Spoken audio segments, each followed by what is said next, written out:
a full-blown obsession with storms, and I think I missed my true calling as a meteorologist. I mean, come on. Where else can you predict an apocalypse on Monday, sunny skies on Tuesday, and be a hero at work on Wednesday, even if your forecast is hit or miss? And I think we're all a bit like meteorologists in our own lives, trying to predict the next big storm, looking for signs and patterns of why we do what we do. And life, like the weather, can turn from calm to chaotic in the blink of an eye, which tests our resilience and strength. And you see, that's what connects us all, this experience with storms. So I'd like to take that connection a little deeper, and I'm going to play a little game. I'm going to share the storms that I've weathered in my life, and I'm going to ask you to stand if you've weathered them as well. So here goes. Good. Can you stand if you have lost a loved one, battled cancer, or know someone who has? Can you stand if dementia, COVID-19, or an autoimmune disease has you thinking to yourself, why them or why me? And can you stand if the battle of addiction has affected you or your loved ones? I want you to look around. Everybody is standing. This shows us that we've all weathered storms. And guess what? We're still standing. You can sit down. So, You see, my friends, none of us are going to be able to avoid storms in life. And some of us might even have earned the nickname Stormy with a dash of tornado energy. And that's okay, because I am so excited today to be able to share my life story with you and help you navigate your challenges. And not only that, one of my famous expressions is, let's peel back those onion layers to embrace the uncertainty and maybe make your weather patterns a little easier to recognize. yeah. So we're going to shift from a playful meteorologist here into the real MVP of weathering storms, the eagle. Fun fact, eagles are unique among birds, as they are the only birds that when a storm happens, they don't seek shelter. They fly directly into the storm clouds. They battle the turbulence. They gain more energy, and when they get to the top of the storm clouds, they glide effortlessly. They wait for the storm to pass, and then they start their renewal process. To me, this is the most remarkable display of resilience and grace. I've been drawn to eagles from a young age because of my late grandfather's influence. His love for eagles and our shared Bible verses taught me about their symbolism and what they can teach us. Eagles rise up and soar above the storms. And in life, I believe, essentially, you have two choices: to rise up and soar. And I know, easier said than done. But the first step to rising up is accepting that storms are going to come and go. But it's really our response to life storms that make the difference. You see, our responses to life's big storms are because of the inner storms that are happening. And sometimes those hidden or silent storms can be because of some layers of dysfunction. And dysfunction may make some of you feel a little uneasy, but the reality is dysfunction is just a deviation from the norm. And I hate to tell you all this, but in this day and age, dysfunction is the norm. So I think the other secret I have to tell you to start out is that not only should we accept that storms come and go, but dysfunction is also part of the human experience that we can all share. The problem exists in human nature that we want to talk about everybody else's dysfunction instead of confronting our own. And the facades of our outside lives can sometimes mask our inner turmoil. And when we are masking that inner turmoil, an inner storm is brewing, and sometimes we can't outrun it. I'm going to tell you a little story about how that played out in my own life. I'm going to take you from when I was 14 years old to 32 years later when I ended up in a psych ward. It was the summer going into my freshman year at Shore, and I was watching my sister Gina. She was 8 years old at the time. The doorbell rang. I opened the door to find a police officer there with a certified letter. He said, "Are your parents home?" Me, the 5-foot Italian with an attitude slams the door. I was the protector of Gina, and I was told to never tell anybody where my parents were. So I sat there and thought to myself, since the police were coming here more often, maybe I should go get that letter and see what this is all about. So I go back, I open the door, I grab the letter, I'm staring at it. You see, in my life, my dad showed me that letters go in the filing cabinet, which was really the trash can. So I had a decision to make. Do I open the letter or do I throw it in the trash can? I opened the letter. We were being evicted from my childhood home. My heart broke, but I hid my emotions from my sister Gina, and I thought to myself, this has to be why. This has to be because of what I've witnessed in my life. So, what I did was, I sat there, and I thought to myself, how am I going to get through this? And I immediately knew at that moment I lost my innocence, because now I was dealing with big problems and big feelings. And the biggest problem I really should have had was that I was going into high school as an awkward tomboy who hated to brush her hair. But instead, here I was. Questions arose. Is this why Dad left? Is this because I kept all the secrets that I'd witnessed through the years and should have told somebody? And as a typical teenager would think, would my pantry be the vending machine at the hotel my dad was living in? I wasn't sure. Let me explain some more. You see, my life can't really be documented as the laid-back family sitcom with chores and routines and consistency.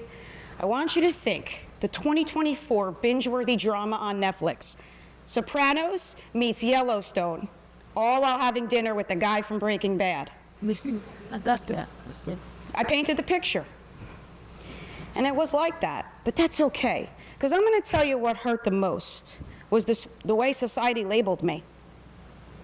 They labeled me as the dysfunctional kid from a broken home. Emotional, distracted, attention-seeking. And you know, when you're 14 years old and you're hearing that constantly, you try to figure out a way to survive. I called them survival skills. My therapist called them unhealthy coping mechanisms. But needless to say, I had to figure out how I was going to fit in a world where I wasn't sure I belonged or what was going to happen next. So what I did was I developed these skills. I'm going to share them with you. I carried a chip on my shoulder to prove everyone wrong, because no one was going to doubt Angela Teeple.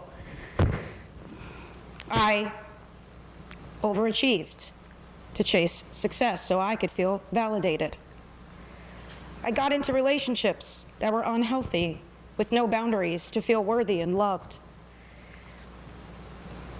And lastly, I always put a smile on my face so people knew I was okay, because the inner battles I was struggling were too much for me to handle.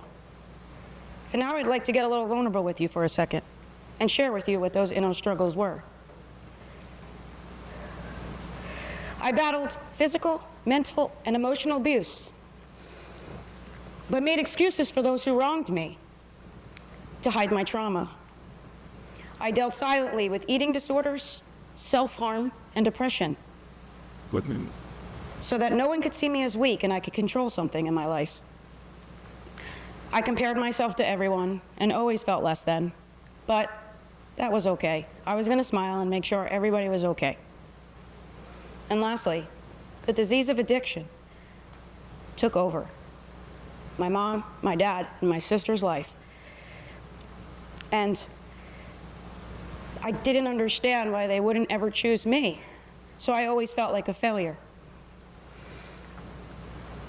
These internal storms had a big effect on me, and the emotional stress I carried sometimes got really heavy. And you can't really run from it for so long.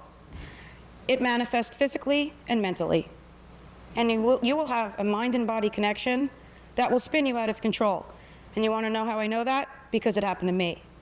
On June 24th of last year, that, a perfect storm of failure, pressure, and not being enough unleashed the internal storm inside of me. I had a severe panic attack that escalated into a fit of rage that led to self-harm. I became unrecognizable to myself, but I knew that it was time to let it all out, and I let it happen. Thankfully, I had attended a seminar with the Society for Prevention for Teen Suicide. I had a bracelet on my wrist that had the number 988, so I called it. They told me to get in touch with my support system. The ones who answered the call that day calmed me down, and I was taken to the hospital.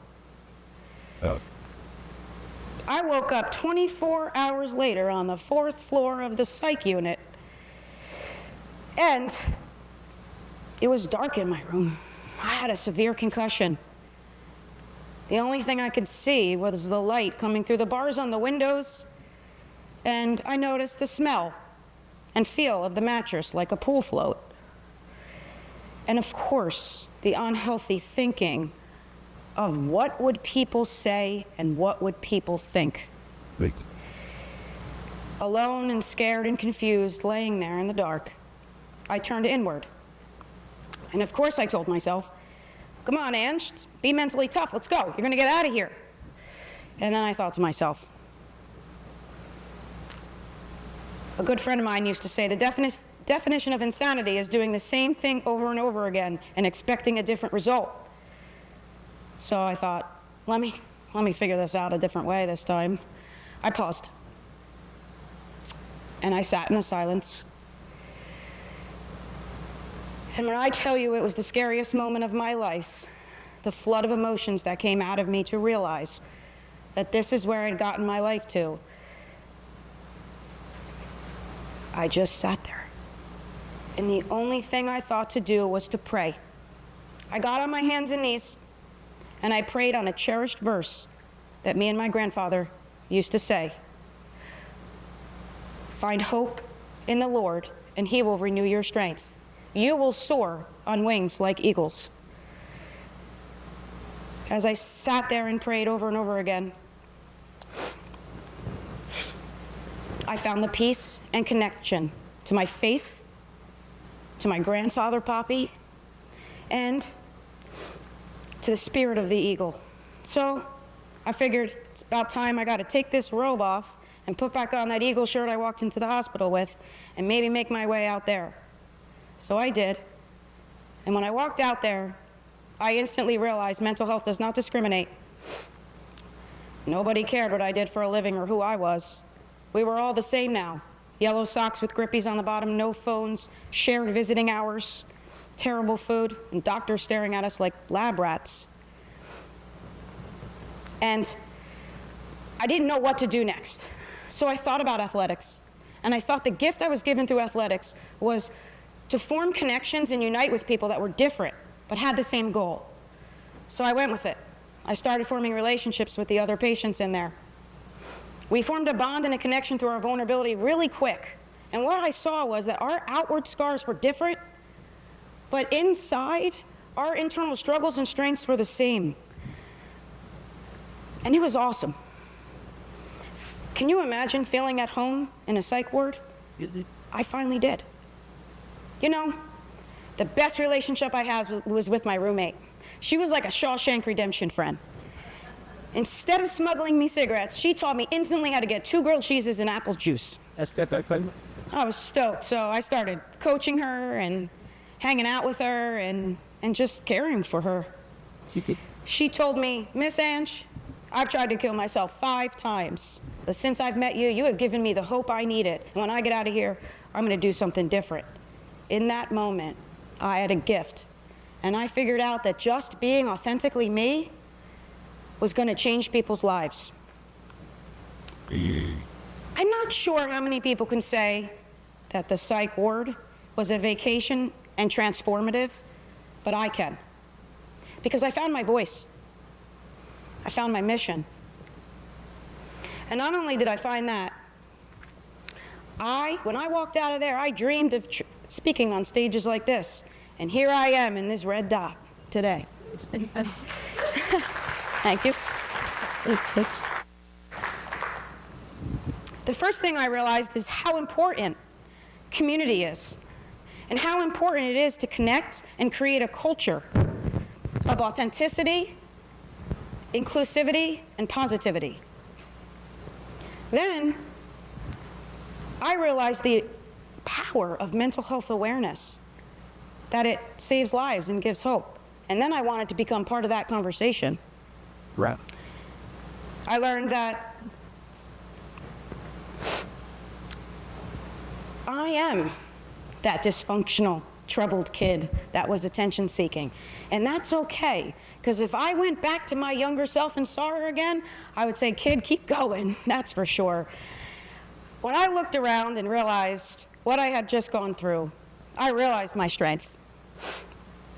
I realized that I could find a unique way to teach what I learned. And I started diving into different strategies that helped me, like visualization and meditation and reflection through journaling. How awesome it feels to give back to community, and what it's like to have true connections with people. So when I got out of the hospital, I started thinking, how would I be able to use this in my life? And I channeled my inner coach and athlete again. And I thought about mental wellness, like mental fitness. Because when you want to become physically fit, you do physical exercises. When you want to become mentally fit, you do mental exercises. Because you see, what I do acknowledge now is that I have mental illness, and I treat it with medication. But I'm mentally healthy because every single day of my life, I make my well-being a priority. So I want to do that for other people. I want them to know that this can work and that there is an option. So I came up with the Rise Up framework. The Rise Up framework is 6 mental fitness skills that can help shift your mindset. Whether you need a pick-me-up, whether you're going through a big storm in your life, or whether you just need a reminder that you can do hard things. And I want to point out that I'm not a mental health professional by any degree hanging on my wall, but what I do bring to the table is a long life of experiences, 23 years of teaching and coaching, and a heart that wants to help people. So here goes. Resilience, R, first skill. I want you to think of resilience like a muscle. You got to work it out to make it strong. But it's not always about just pushing through the hard times. It's about the pause, the pivot, and the practice of mindfulness, to take a breath. Because sometimes you need it, so that when you have to bounce back the next time, you know you can. I is for your inner lighthouse. Basically, it's, what is your why? Who or what drives you? What lights you up from the inside? Sailors use the lighthouse to get back to the shore. But then, My faith, my family, and my loyal friends got me back to shore. S is for soar with an eagle mentality. Eagles rise up. Make a choice. Turn your challenges into opportunity. Grab that courage and believe that you too can soar above the storms. E is for the energy from the storm. Make the energy from a storm work for you and not against you. Fuel your life with positive and supportive self-talk so that you can achieve anything you want in life. Unity. Unite with the people who lift you up, the ones who stand by you in the good and in the bad. If you were a kid listening to this, who are your trusted adults that help you navigate the storms? If you are an adult, who are the people that aren't just fair weather friends, who are the ones that provide you with the genuine, deep connections? My trusted adults as a kid, and my people in my life, my storm chasers that I call, they're the reason I'm alive. I'm going to tell you one last thing about that. Find the people in your life who will stand by you through everything. who want to have a reciprocal relationship with you, because those are the people that are going to be there when it counts. And lastly, P is for perspective. Find a silver lining in every cloud. See? Use that light to empower greatness in you through the practice of gratitude. Gratitude is an attitude that will change your life. I just want to thank you for letting me share my story with you today. And I want to be real with you one last time. Every day I use these strategies. And I'm still working on forgiveness and letting go of bitterness. But now I know that it's a journey. And in that journey, I'm going to have to take it one day at a time. My favorite author, Maya Angelou, once said, "People will forget what you said, but they will never forget how you made them feel." And I hope that you feel inspired and connected, and that I ignited a belief in you so strong that you can do hard things. Okay. Lastly, 3 pieces of advice. Dance in the rain, find renewal in every sunrise, and rise up and soar. Thank you.